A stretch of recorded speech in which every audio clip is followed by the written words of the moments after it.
In this video, we take a look at OptiX Denoiser Imager. OptiX Denoiser Imager allows you to apply denoising automatically as a post-processing effect after the render is finished in the IPR or to the final render. But as it is way faster and less accurate compared to Arnold Denoiser, it is meant to be used for look depth purposes while working in the IPR and not for denoising the final high quality render. Like any other Arnold Imager, we can add it right from the render settings, from the effects menu, and then change the imager type to OptiX Denoiser. I tend to add my Arnold imagers right from the IPR, so let's delete it here and add an OptiX Denoiser imager from the post tab in the IPR.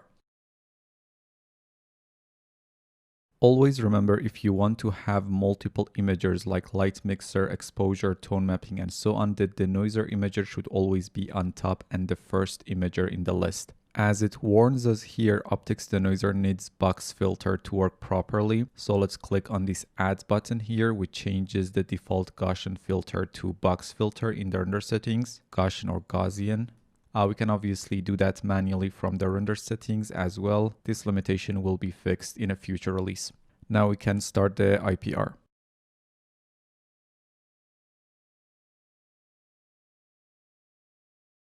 And as soon as it's done, NVIDIA OptiX applies the denoising. And if I start to move around in the scene, you can see the denoising happens very quickly after the render is finished. Now, I do have an issue with OptiX Denoiser. It used to be a real-time effect, so you didn't have to wait for the IPR to be finished and then see the denoising result. It was being applied while the IPR is still cleaning up the image. But unfortunately, it doesn't work like that anymore since the imager update. Maybe in a future release, they will bring back that. Right now, like the normal Arnold Denoiser, OptiX waits for the render or IPR to be finished and then applies the denoising. Compared to Arnold Denoiser, it is much faster, but less accurate, but they work in the same way. Now, it is still really useful for look depth purposes, and while working with the IPR, it is the preferred choice over Arnold Denoiser, especially if you have a proper GPU. It can denoise your renders much quicker. Now, let's compare them in real time actually while we are at it. Let me stop the IPR and use this camera main scene as the IPR camera and run the IPR.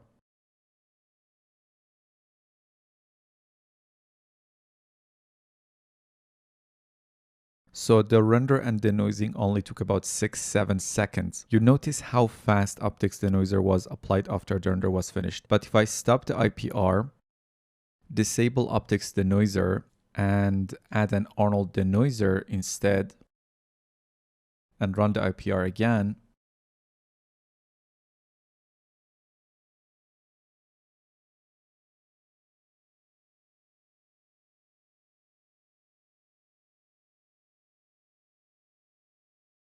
this time the render took about 12-13 seconds, 6-7 seconds for the IPR itself and 5-6 seconds for the Arnold Denoiser to apply denoising. So you can see OptiX applied denoising almost instantly while Arnold Denoiser took its time. For now, let's stop the IPR, delete Arnold Denoiser and enable OptiX Imager again and run the IPR.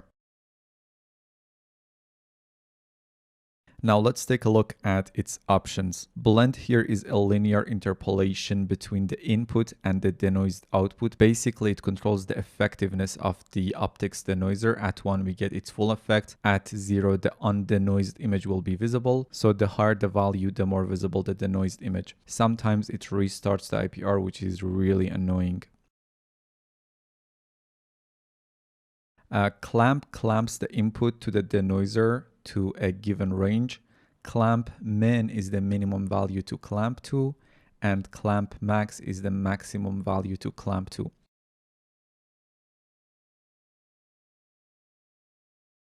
This use feature AOVs adds additional normal and albedo AOVs to improve denoising quality in cases where something other than the beauty AOV is denoised as well. Now, it may be better to disable this option if you are only using OptiX to denoise beauty, which is the normal use case. So I'm going to stop the IPR for now.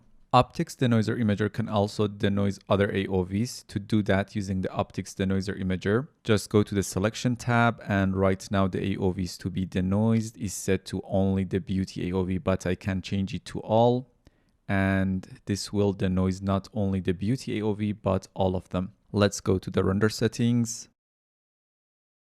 and add diffuse direct and indirect AOVs as well. Let's run the IPR to see what we get. Now the render is finished and denoising is applied after the render. You can see the beauty AOV is denoised, and if I take a look at the diffuse direct and indirect AOVs, they are denoised as well. Let's stop the IPR again. Now, if we want to keep the original undenoised AOVs and save out the denoised AOVs to separate passes, we just have to enable this output to separate AOVs. Now, for each AOV, a separate denoised AOV will be generated with the underscore denoised suffix. Let's run the IPR again.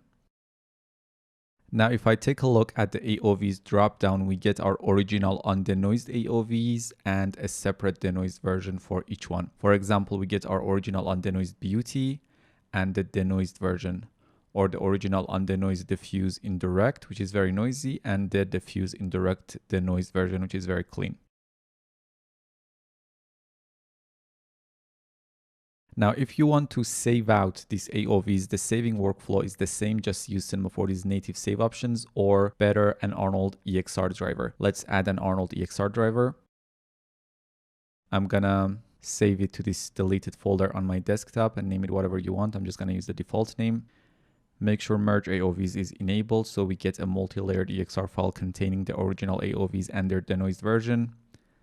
Now let's look through the proper camera in the viewport and start the final render.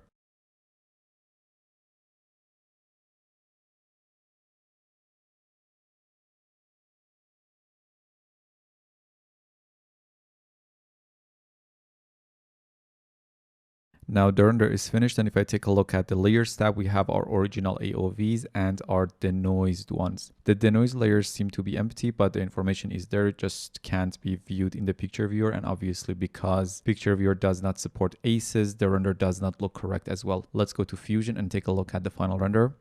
So here we are in Fusion. Let's drag the final render and use the split EXR script to extract all the AOVs. Let's view the original undenoised render in the left view and the denoised version in the right view, which is this RGBA underscore denoised. So you see the original render is noisy and the denoised version is clean. Now the render looks correct because I have an OCIO LUT applied in both the left and the right views. Let's look at diffuse indirect AOV in the left view and diffuse indirect underscore denoised in the right view. So you can see how the OptiX Denoiser imager has denoised all the AOVs. But as I mentioned earlier, Arnold Denoiser is more accurate, be slower for final renders compared to OptiX. So that's about OptiX Denoiser imager. See you in the next one.